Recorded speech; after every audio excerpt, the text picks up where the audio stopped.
Let's discuss about archaea.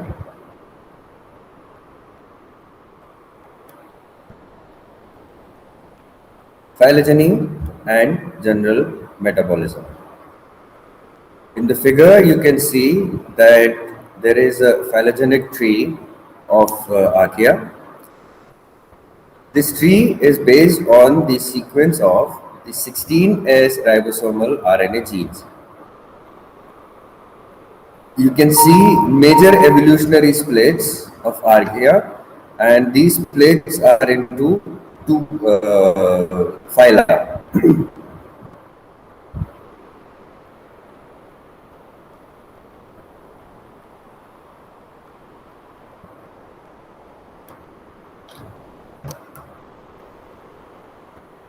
Trinarchaeota and Euryarchaeota. You can also call them Crenarchaeota and Euryarchaeota.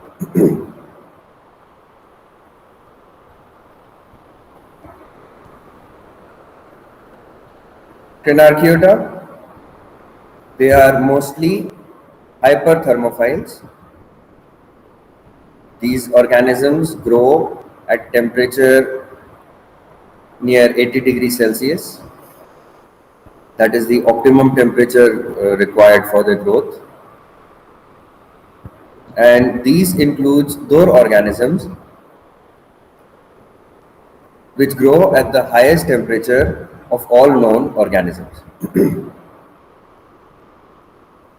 They are known to inhabit the aquatic and terrestrial environments. Many of these hyperthermophiles are chemolithotrophic autotrophs, and because no phototrophs can survive such temperatures, these organisms are the sole primary producers in these habitats. Species of Cernarchaeota tend to cluster closely together and occupy short branches on the phylogenetic tree.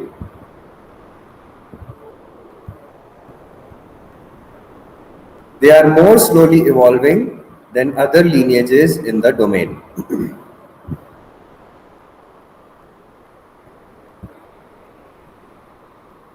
These hyperthermophilic Cernarchaeotas, they are therefore the best available models of early archaea and perhaps early life forms in general.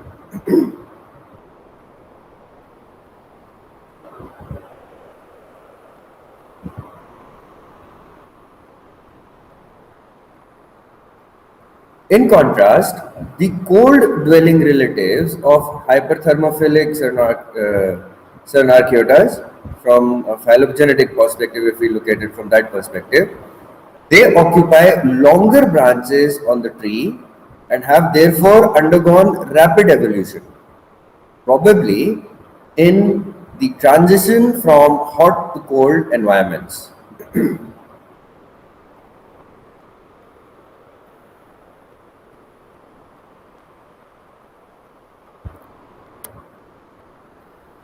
Euryarchaeota. Many inhabit extreme environments of one kind or the other.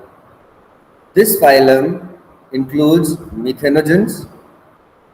These are the organisms whose metabolism produces methane, and several genera of extremely halophytic, that is salt-loving archaea, the halobacteria. Methanogens are the strictest of anaerobes, while extreme halophiles are primary obligate aerobes. The other groups of Euryarchaeota includes the hyperthermophiles, Thermococcus and Pyrococcus, the methanogen, Methanopyrus, all of which branch near the root of the archaeal tree,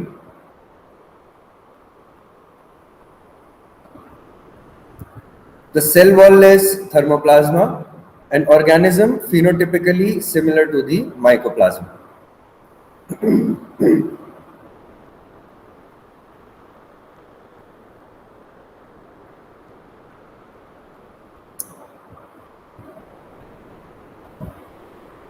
These includes the species that carry out chemoorganotrophic or chemolithotrophic metabolisms.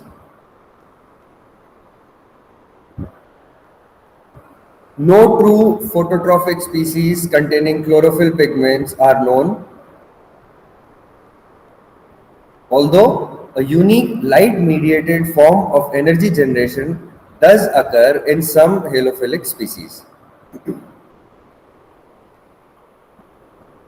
Energy metabolism in methanogens, a major group of archaea, is unlike that of other microbial groups, that is, bacteria or archaea.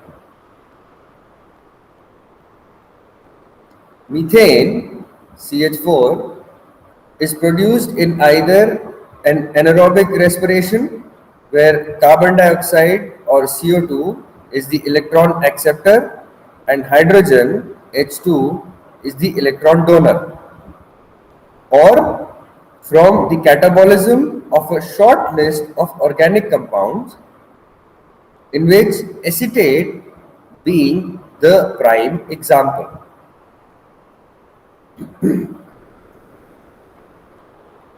Chemoorganotrophy in archaea is supported by the oxidation of several different organic compounds, and the processes of fermentation and anaerobic respiration are well developed in certain species.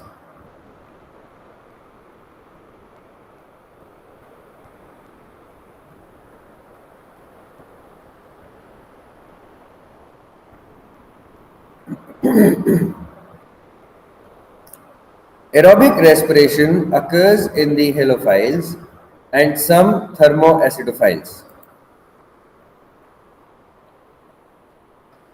Anaerobic respiration, especially form employing elemental sulfur SO as electron acceptor, is widespread, especially in CERN archaeota.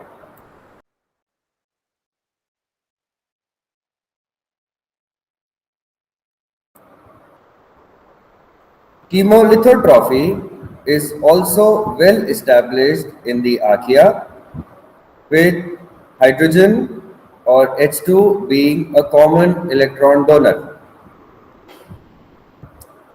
Autotrophy is widespread in the archaea and proceeds by several different pathways.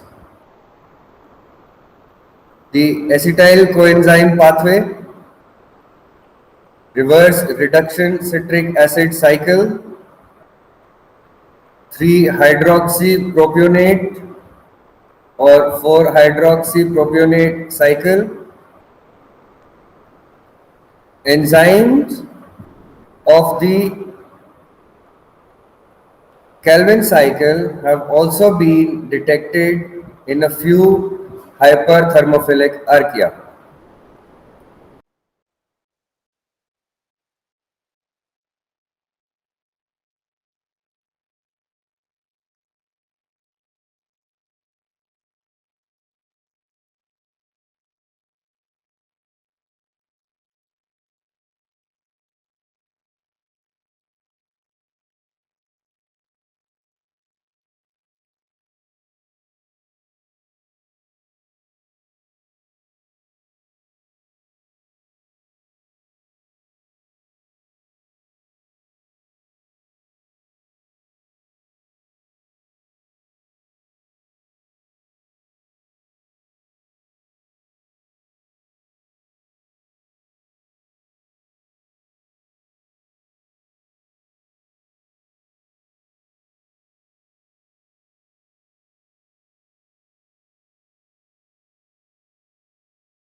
Extreme halophilic archaea.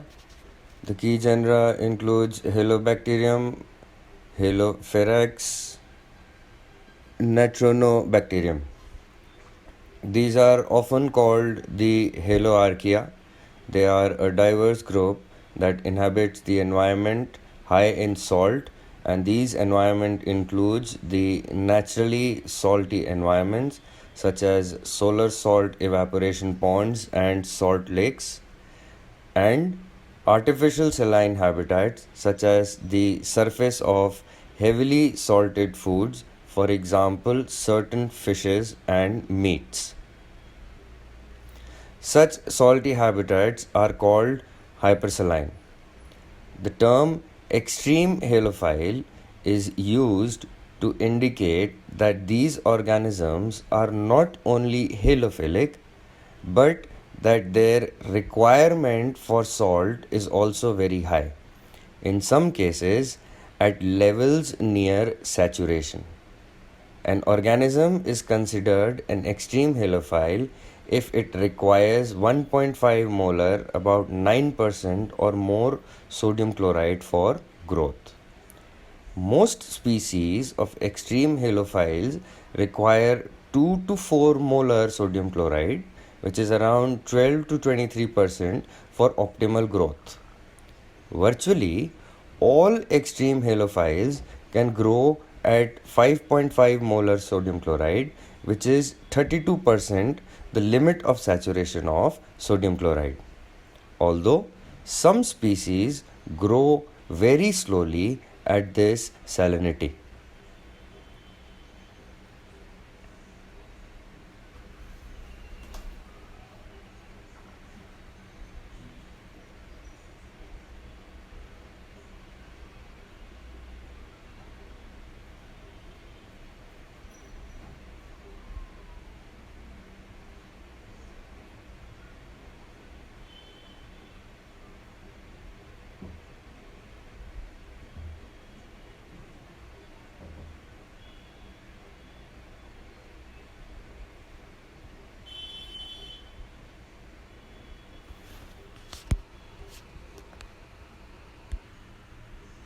The hypersaline environments are the habitats are common throughout the world, but extremely hypersaline habitats are rare.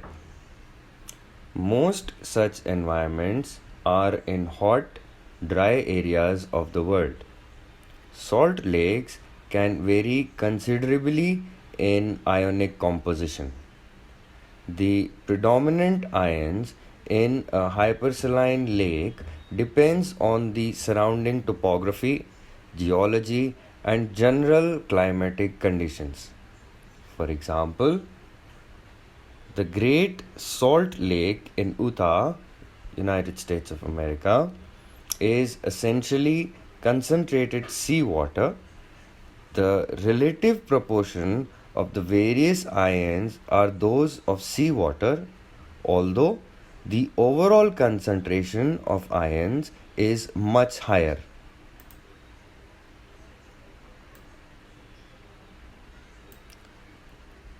Sodium, that is Na positive, is the predominant cation in Great Salt Lake, whereas chloride, the Cl negative ion, is the predominant anion. Significant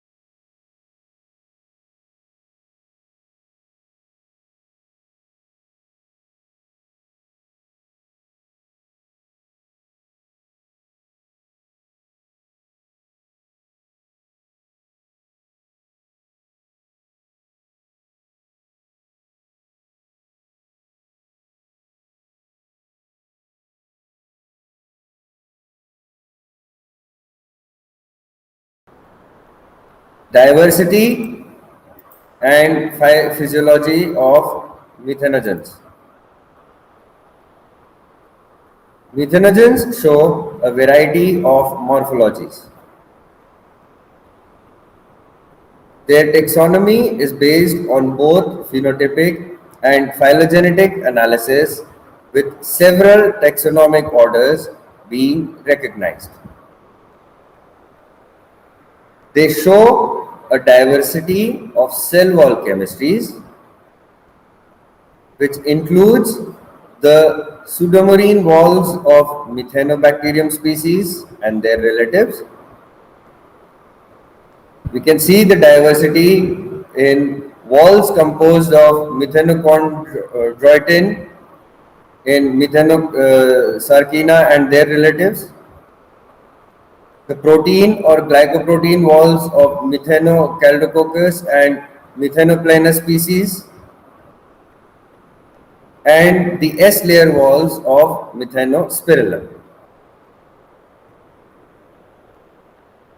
Chondroitin is basically a connective tissue polymer which is found in vertebrate animals, and therefore methanochondroitin are so named because of these structural cell wall chemistries.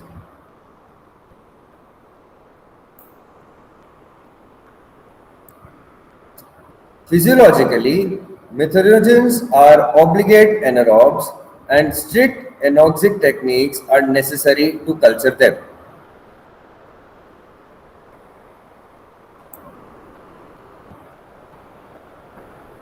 They cannot grow in environment containing oxygen. Therefore, in order to grow them, the environment has to have nearly 0% oxygen. Most methanogens are mesophilic and non-halophilic, although extremophilic species growing optimally at very high or very low temperatures, at very high salt concentrations, or at extremes of pH have been described. Three classes of compounds that make up the list of methanogenic substrates are CO2 type substrates, which includes the carbon dioxide itself, methylated substrates, which includes the methanol CS3OH, and cleavage acid, the process in which cleavage of acetate to CO2 plus CH4 is done. The CO2 type substrate includes the CO2, which is reduced to CH4 using hydrogen as the electron donor. The other substrates of this type includes formate, which is CO2 plus H2 in combined form, and CO, carbon monoxide. The methylated substrates, which includes methanol, CH3OH, can be reduced using an external electron donor such as hydrogen, or alternatively, in the absence of hydrogen, some CH3OH or methanol can be oxidized to CO2 to generate the electrons needed to reduce other molecules of CH3OH to CH4. The final methanogenic process is the cleavage of acetate to CO2 plus CH4. Only a few methanogens are acetotropic, although acetate is a major source of methane in nature.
Ascomycetes.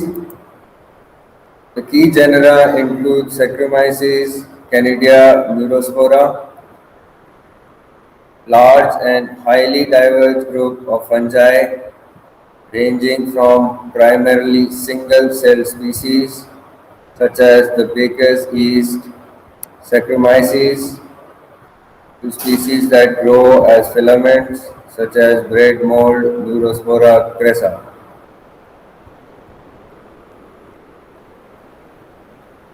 The group Ascomycetes species, of which are found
the large and highly diverse group of fungi ranging from primarily single-cell species such as baker's yeast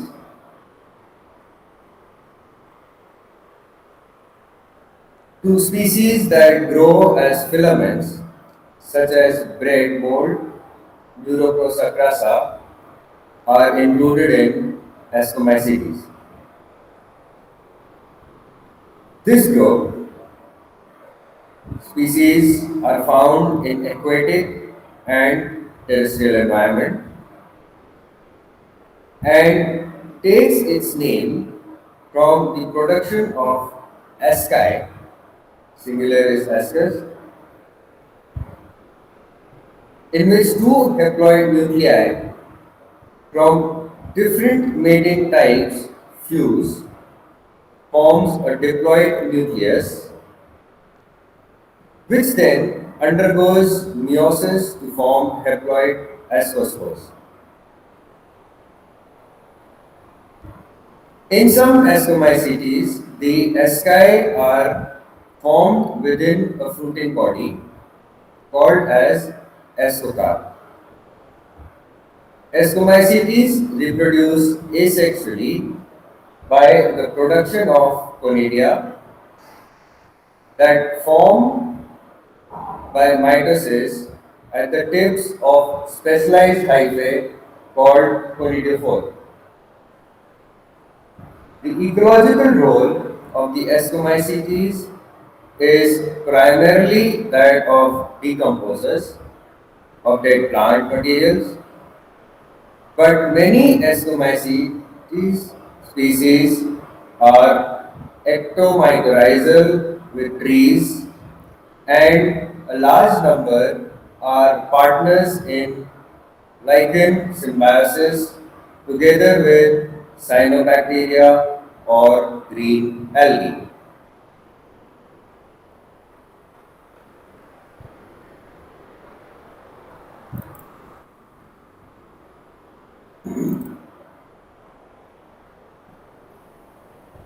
Saccharomyces cerevisiae.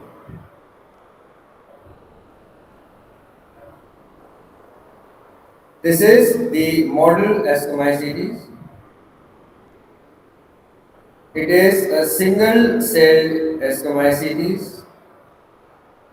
They are typically spherical or oval or cylindrical, and in them the cell division typically takes place by budding.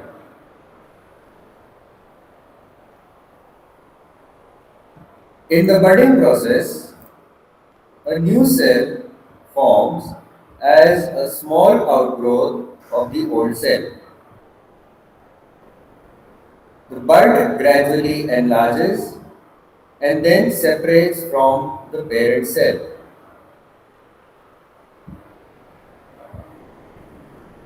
They can reproduce by both sexual or asexual means.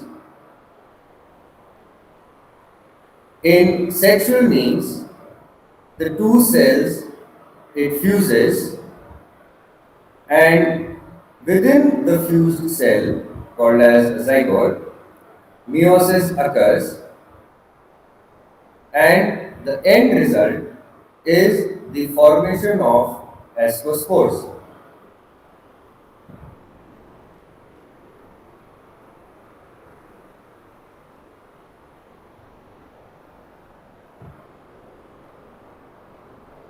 These cells can grow vegetatively in either a haploid or diploid stage. They form two different types of haploid cells. These are called as mating types, and these can be considered analogous to male and female gametes. The mating of opposites forms the diploid cell. When a diploid cell experiences nutrient poor conditions, an ascus forms and four ascospores are produced, two of each mating type. The two mating types are designated as alpha and A. The cell of type A mates only with cell of type alpha, and whether a cell is mating type A or mating type alpha is genetically determined.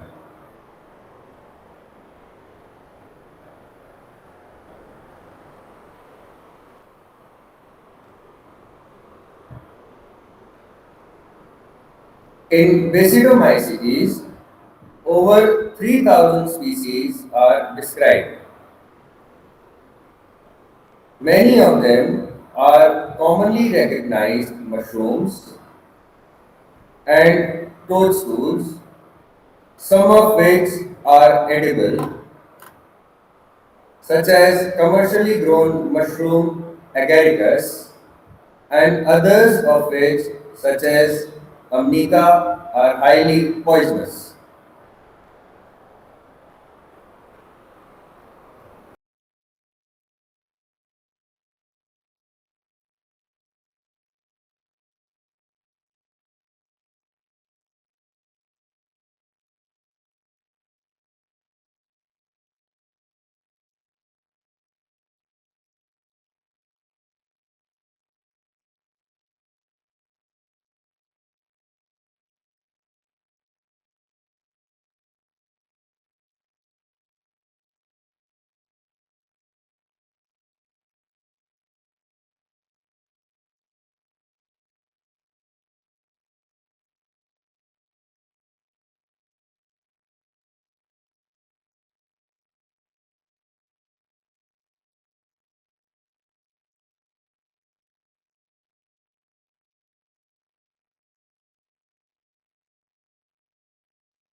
exhibits a wide range of morphologies, are widely distributed in nature, and represents a tremendous phylogenetic diversity.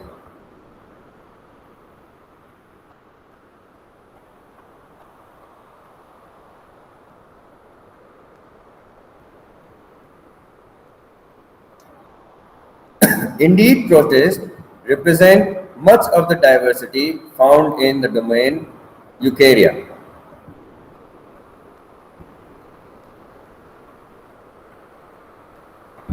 Diplomonads, the key genera are Giardia. Diplomonads which characteristically contain two nuclei of equal size also contain mitosomes, much reduced mitochondria lacking etc utilizing proteins and enzymes of the citric acid cycles. They contain two nuclei of equal size. They also contain mitosomes. Mitosomes are reduced mitochondria which lack electron transport proteins and enzyme of the citric acid cycle.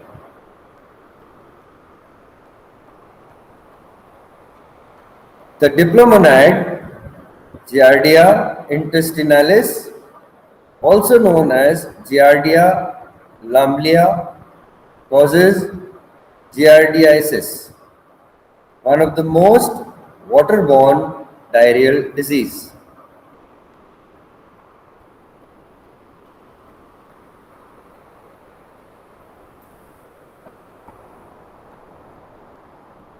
Euglenozoans. Key genera Trypanosoma euglenia. They are free living or parasitic flagellated eukaryotes that includes the kinetoplastids and euglenites. Kinetoplastids are a well-studied group of euglenozoans and are named for the presence of the kinetoplast, which is a mass of DNA present on their single mitochondria.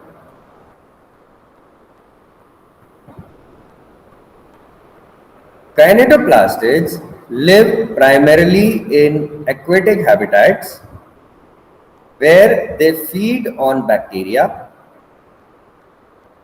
but some species are parasitic in nature and are parasites of animals causing serious diseases in both humans and vertebrate animals.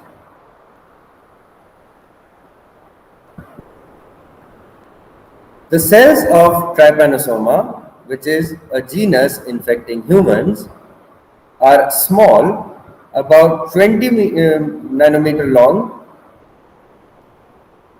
and crescent shaped.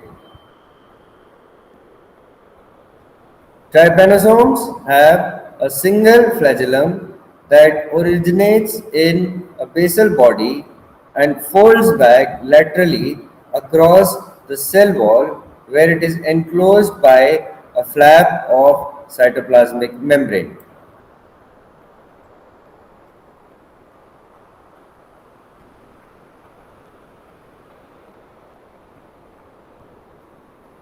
Both the flagellum and the membrane participate in propelling the organism, making effective movement possible even in viscous liquids such as blood.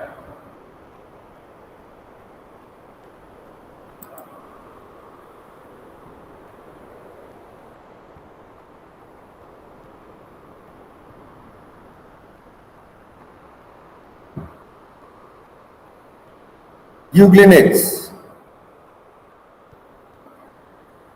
They are another well-studied group of euglenozoans. They are non-pathogenic and phototrophic.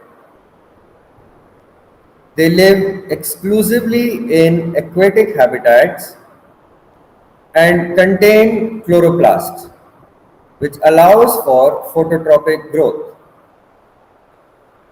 In darkness, however, cells of Euglenia, a typical euglenid, can lose their chloroplast and exist as chemoorganotrophs. Many euglenids can also feed on bacterial cells via phagocytosis.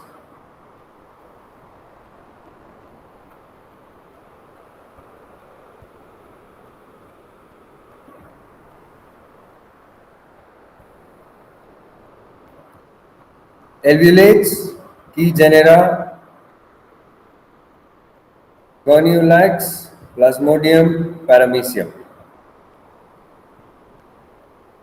They are characterized by the presence of alveoli, cytoplasmic sacs located just under the cytoplasmic membrane. Alveoli is thought to help the cell maintain osmotic balance. Three phylogenetically distinct, although related, kinds of organisms make up the alveolates: the ciliates, the dinoflagellates, and the epicomplexans. Ciliates use cilia for motility. Dinoflagellates are motile by means of a flagellum, and epicomplexans are animal parasites.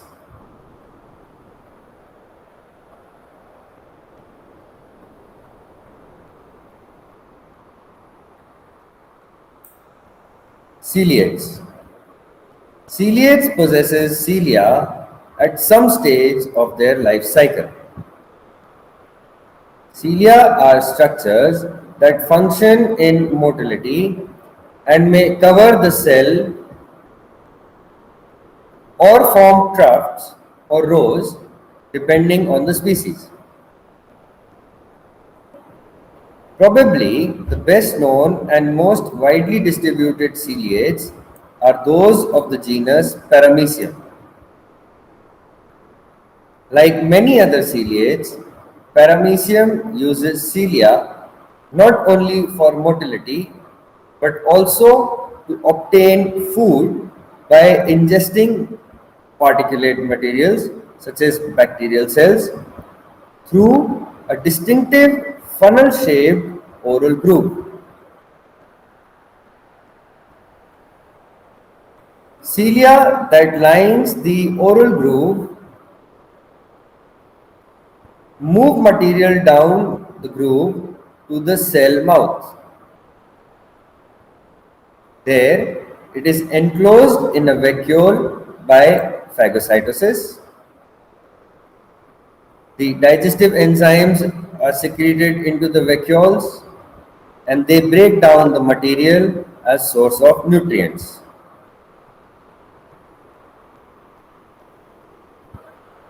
Ciliates are unique among protists as they have two kinds of nuclei, micronuclei and macronuclei.